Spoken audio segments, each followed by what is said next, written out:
Assalamualaikum warahmatullahi wabarakatuh. Semangat pagi, salam sehat untuk kita semua. Kami peserta laksar CPNS Angkatan 2 ada Muhammad Hafiz Alam, Muhammad Rafif Iza Harsandi, dan Muhammad Hamzah Akbar Hartawan. Di sini kami akan mereview film pendek Pengabdian untuk Negeri dan Clandestine. Dan selanjutnya menganalisis apakah terdapat core value ASN berakhlak di dalamnya. Pengabdian untuk Negeri merupakan sebuah video yang mengisahkan sosok inspiratif seorang guru yata bakti di pelosok desa, yaitu Ibu Sri Handayani. Ibu Sri Handayani ini mengajar di SD kecil pojok Dusun Wates, Kecamatan Pulau Kulon, Kabupaten Grobogan. Banyak tantangan yang dialami Ibu Sri selama menjadi guru di SD tersebut. Namun, semangatnya tak pernah pudar. Inilah beberapa cuplikan video Pengabdian untuk Negeri. Nama saya Sri Handayani. Usia saya sekarang sudah 50 tahun. Saya bertempat tinggal tepatnya di Dusun Templek. Desa itu ya hanya 5 kilo, sekitar 5 kilo. Tapi berhubung jalannya itu ya berkelok-kelok, kesannya itu lama sekali, Mas. Untuk mencapai ke SD itu sudah berjanji ingin mengajar di sini supaya anak-anak di sini terangkat pendidikannya. Hanya seperti itu tujuan saya. Saya ingin menyumbangkan apa yang saya bisa untuk pendidikan yang ada di Dusun Wates ini. Saya ingin anak-anak di sini melanjutkan sekolah sampai jenjang yang paling tertinggi, sehingga di sini bisa meneruskan, mungkin bisa mengajar di sini, atau mungkin bisa menjadikan dusun ini itu lebih maju lagi. Apa yang kita tanam saat ini, selama kita menanam kebaikan, pasti akan ngunduh kebaikan itu. Apa yang kita tanam adalah untuk ibadah, sehingga kita tidak akan mengharapkan apapun selain pemberian Allah. Itu prinsip saya. Baik, itulah tadi video pengabdian. Selanjutnya analisis terkait video tersebut. Kepada Rafif, saya persilahkan. Baik, terima kasih. Selanjutnya pada kesempatan ini, kelompok kami ingin membreakdown mengenai penerapan nilai-nilai berakhlak yang dilakukan oleh Bu Sri Handayani yang terlihat pada video yang sudah ditampilkan sebelumnya. Yang pertama, yaitu nilai berorientasi pada pelayanan. Nilai ini terlihat jelas dari komitmen Bu Sri Handayani yang sangat tinggi untuk terus mengajar di SD Pondok Kecil Dusun Wates. Sebagaimana disampaikan juga dalam video tersebut, beliau bahkan sampai berjanji untuk terus mengajar di sana hingga pensiun. Dan janji itu sendiri juga didorong oleh harapan beliau untuk terus membantu mengangkat kualitas pendidikan di desa tersebut demi anak-anak dan warga di desa tersebut. Nilai yang kedua adalah nilai akuntabel. Nilai ini terhubung dengan dedikasi dan janji Buhan di nilai sebelumnya. Dedikasi yang beliau miliki tadi mendorong adanya rasa tanggung jawab yang juga tinggi terhadap tugas yang diberikan kepada beliau. Bu Handayani juga sadar atas tanggung jawab yang beliau emban ini, dan beliau sadar bahwa gak ada pengganti dari beliau kalau beliau langsung keluar atau dalam tanda kutip kabur begitu ya. Dan karena kesadaran tadi, beliau jadi berkomitmen untuk terus menjalankan tanggung jawab tersebut hingga beliau pensiun. Lalu nilai yang ketiga adalah nilai kompeten. Nilai ini tercermin dari Bu Sri Handayani yang tetap melanjutkan pendidikannya walaupun sedang menjalani tugas mengajar di desa yang dapat dibilang terpencil. Seperti tadi disebutkan dalam video, beliau menyebutkan beliau lulus D2 di Universitas Terbuka. Selain itu, beliau juga menunjukkan sikap kompetennya dengan terus mengusahakan untuk memberikan hasil yang terbaik bagi anak-anak ajarannya. Yang berikutnya ada nilai harmonis. Nilai ini dapat kita lihat dari relasi Bu Sri Handayani dengan murid-murid serta masyarakat sekitar yang sangatlah baik. Beliau juga meng-highlight tentang kepedulian masyarakat sekitar untuk saling membantu yang menjadi salah satu faktor keberhasilan juga dalam proses pembelajaran yang beliau lakukan. Lalu berikutnya ada nilai loyal. Nilai ini sepertinya sudah tidak perlu kita ragukan lagi ada pada diri sosok Ibu Sri Handayani.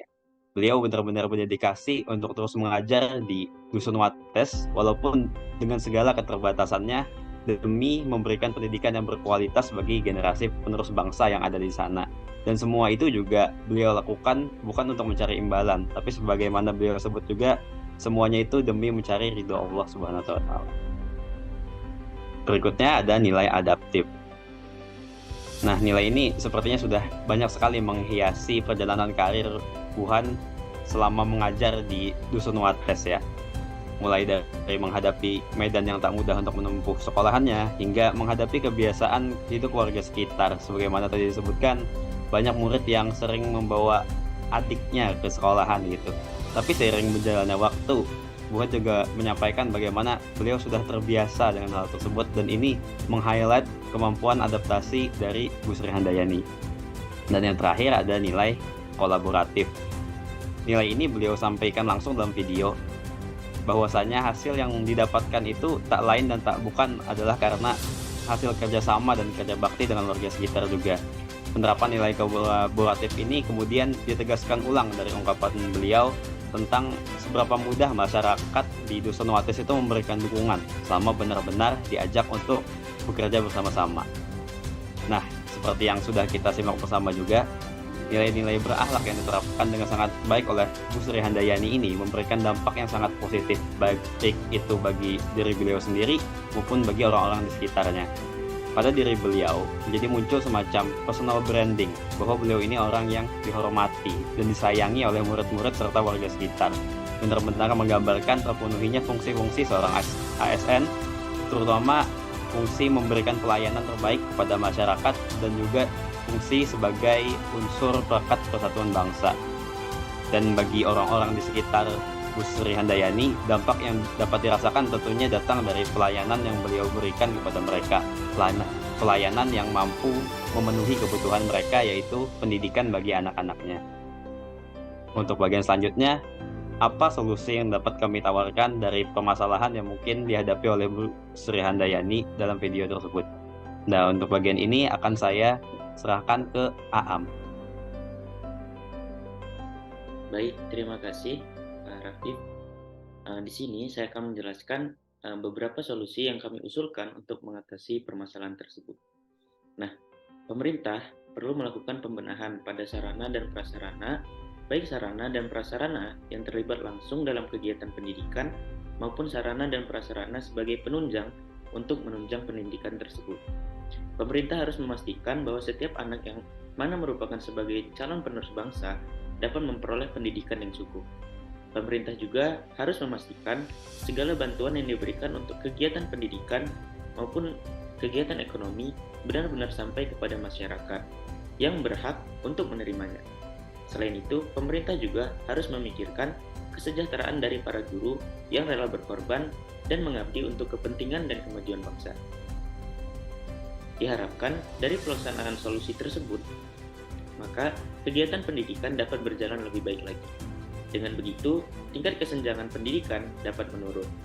Perbaikan pada akses jalan juga diharapkan dapat lebih memberikan kemudahan bagi para pengajar, baik untuk kegiatan pendidikan maupun kegiatan lainnya. Dengan adanya peningkatan sarana dan prasarana, serta bantuan yang diberikan pemerintah, diharapkan dapat meningkatkan tingkat kesejahteraan masyarakat. Selanjutnya adalah film pendek Clandestine. Clandestine menceritakan tentang seorang pegawai yang mengadukan sahabatnya yang dicurigai menerima uang dari wajib pajak setelah sebelumnya dinasihati berkali-kali tetapi tak kunjung berhenti. Film pendek ini ingin menegaskan bahwa ada sarana whistleblowing system yang bisa dilakukan oleh semua pegawai demi terciptanya instansi yang bersih. Berikut cuplikan videonya.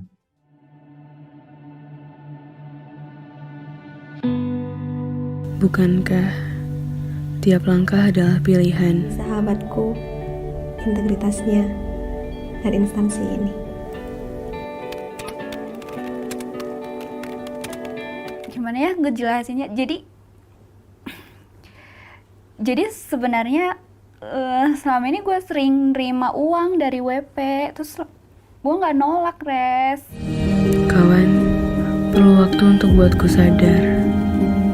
Kau penyembuh. Untuk analisisnya kepada Rafif, saya persilakan. Baik, terkait video clandestine tadi, jika kita lihat melalui kacamata nilai-nilai berakhlak, maka akan terlihat dua sisi yang berbeda, yaitu ada yang menerapkan dan ada yang melanggar. Pertama, mari kita mulai dari pelanggarannya dulu, yang dilakukan oleh karakter bernama Kinan. Dalam video tersebut, dapat dilihat bahwa Kinan melanggar setidaknya dua dari nilai-nilai berakhlak. Yang pertama adalah nilai akuntabel, karena salah satu kata kunci dari nilai akuntabel adalah integritas. Dan dengan menerima gratifikasi dari wajib pajak yang ia temui, maka Kinan telah mengkhianati integritasnya sendiri.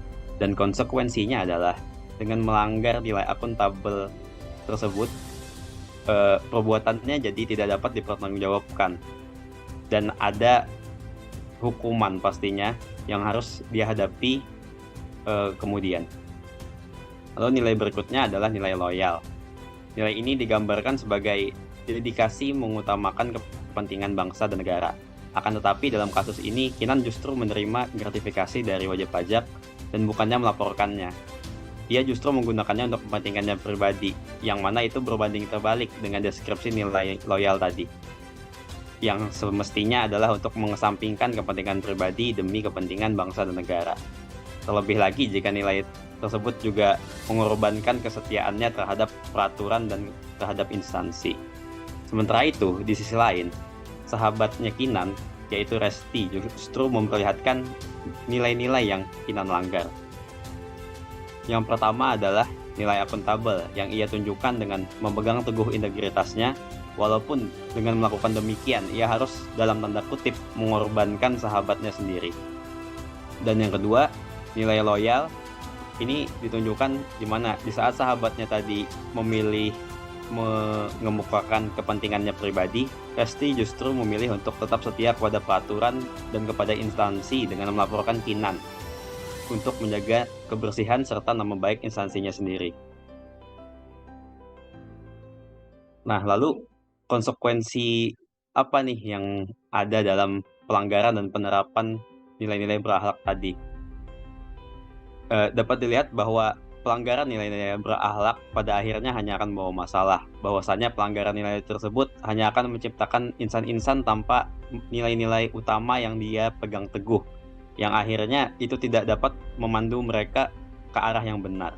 Di sisi lain, penerapannya justru akan membentuk pribadi dengan nilai-nilai intrinsik yang kuat yang dapat membawa perubahan, baik itu di instansinya maupun di tingkat-tingkat yang lebih tinggi. Dan berkat jalannya nilai-nilai core values tersebut, maka juga dapat memberikan dorongan bagi bangsa dan negara untuk meraih tujuan-tujuan. Lalu untuk bagian berikutnya, yaitu mengenai solusi yang dapat kami gagaskan mengenai permasalahan yang muncul dalam video tersebut, akan saya serahkan kepada Aam. Baik, terima kasih kepada Rafif. Di sini kami akan mencoba menawarkan beberapa solusi untuk mengatasi permasalahan tersebut. Oke, pulang. Baik, terima kasih Rafif. Di sini kami mencoba untuk memberikan beberapa solusi untuk mengatasi permasalahan pada video tersebut. Yang pertama, setiap pegawai harus meningkatkan iman dan takwa untuk bisa menjadi benteng dalam menghadapi segala godaan yang dapat menjerumuskan kita. Karena seseorang yang memiliki iman yang tinggi akan takut kepada Tuhan dan merasa bahwa dirinya selalu diawasi oleh Tuhan, sehingga orang tersebut akan memiliki integritas yang tinggi. 2. Melapor kepada pihak yang berwenang apabila mengetahui sesuatu yang tidak benar. ASN merupakan pelayan publik di mana fasilitas yang diberikan berasal dari negara. Semua fasilitas itu bersumber dari rakyat. Pelaporan ini bisa dilakukan dengan menggunakan sarana whistleblower system. Yang ketiga adalah melakukan kerjasama untuk meningkatkan pengawasan kepada para pelayan publik. Kerjasama ini harus dilakukan baik pihak internal maupun eksternal. Pemerintah harus bisa menjamin keamanan bagi para pelapor agar pihak pelapor, baik yang berasal dari internal maupun eksternal, tidak takut untuk mengadukan tindakan-tindakan yang tidak sesuai dengan nilai-nilai ASN.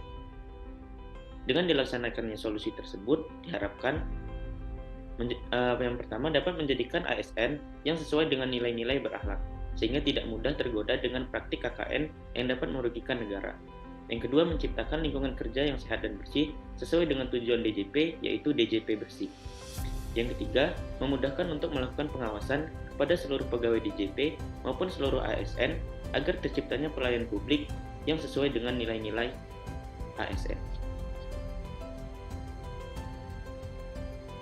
Itulah tadi analisis film pendek Pengabdian untuk Negeri dan Clandestine. Semoga bermanfaat bagi kita semua. Terima kasih. Wassalamualaikum warahmatullahi wabarakatuh.